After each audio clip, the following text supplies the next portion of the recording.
ডাকাডাকি হান্নান ভাইয়ে সিদ্দিরগঞ্জে শান্তিনগরে আমরা এই ৮ নং ওয়ার্ডের বাসিন্দা। আমরা এই ৮ নং ওয়ার্ড মানে বিএনপির একটা ঘাঁটি। আপনারা যে কেন্দ্রে ভোট দেন এই কেন্দ্রের রেকর্ড সবসময় আমরা ধানের শীষ বিপুল ভোটে জয়ী হয়েছি।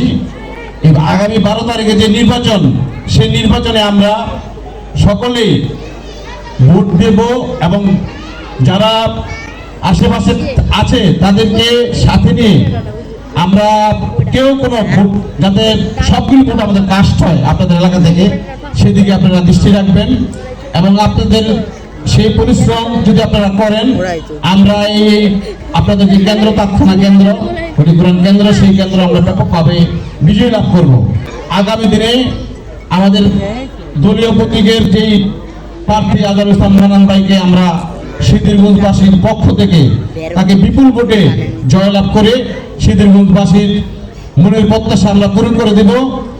এবং আগামী দিনে এই সজীব আমাদের মাঝে উপস্থিত, এই এলাকায় কিছু সমস্যা আছে, যদিও নির্বাচনী আচরণবিধিতে সেই সব বিষয়ে কথা বলা যায় না, তারপর আমি আমাদের আজকের অনুষ্ঠানের প্রধান অতিথির কাছে বিশেষভাবে আহ্বান জানাবো। এই অঞ্চলটা আমার নতুন, এই অঞ্চলের অনেক সমস্যা আছে, সেই সমস্যাগুলো আপনারা আগামী দিনে ইনশাআল্লাহ আপনারা বিজয়ী হবেন। মান্নান সাহেবকে আমরা সংসদে পাঠাবো, আপনি সেই প্রতিনিধি হয়ে আমাদের এই সমস্যা আপনি দেখবেন, সেই প্রত্যাশা রেখে সকলকে ধন্যবাদ জানিয়ে বিদায় নিচ্ছি। খুদা হাফেজ। বাংলাদেশ জিন্দাবাদ।